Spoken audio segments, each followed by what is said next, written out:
Avec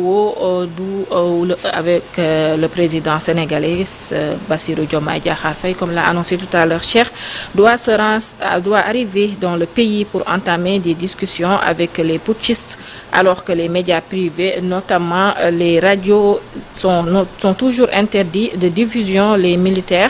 Les militants des droits de l'homme appellent l'instance sous-régionale à faire pression sur les militaires pour qu'ils rendent le pouvoir aux civils et pour qu'ils libèrent les opposants et les personnes arrêtées. Direction cette fois-ci en Côte d'Ivoire, où le Parti du peuple africain Côte d'Ivoire, PPACI, parti dirigé par l'ex-président Laurent Gbagbo, a procédé ce 29 novembre au lancement officiel de l'initiative pour la libération des prisonniers d'opinion. Le but de cette nouvelle plateforme est d'œuvrer pour la libération immédiate et sans condition de plusieurs de ces militants arrêtés après la marche interdite du 11 octobre passé. Certains ont même été jugés et condamnés pour troubles à l'ordre public. Au total, selon leurs avocats, 394 personnes ont été reconnues coupables de troubles à l'ordre public et condamnées à 3 ans de prison ferme.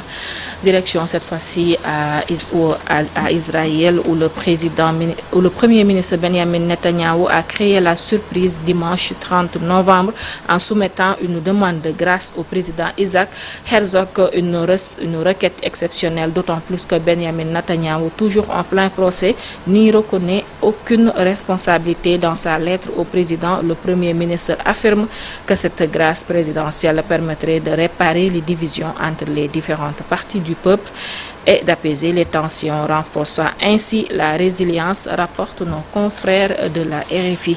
Terminons l'actualité internationale, Sornanata, avec les négociations entre la délégation ukrainienne et les hauts responsables américains se sont tenues ce dimanche 30 novembre en Floride pour discuter du plan américain visant à trouver une issue à la guerre avec la Russie. Les discussions en Floride ont été productives, mais il reste encore du travail, a déclaré le secrétaire d'État américain. Ces pourparlers intervenaient alors que Kiev est sous forte pression militaire et politique et fait face aux retombées du limogeage du bras droit de Volodymyr Zelensky à la suite d'une vaste enquête anticorruption. D'ailleurs, le président ukrainien va se rendre aujourd'hui en France pour essayer de trouver de l'aide auprès du président français Emmanuel Macron. C'était tout pour l'actualité internationale. Merci beaucoup, Kia. On te retrouve tout à l'heure pour la version Wolof. La chronique de ce lundi, ce sera avec El Hadj Daouda Mine, extradition judiciaire, procédure, traité et limite. Et notre invité ce matin, Léopold Ndiaye, secrétaire général de l'association des descendants des tirailleurs sénégalais oubliés. Il sera avec nous un peu avant 9h pour l'entretien de ce lundi. Tout de suite, la une des journaux parus ce matin.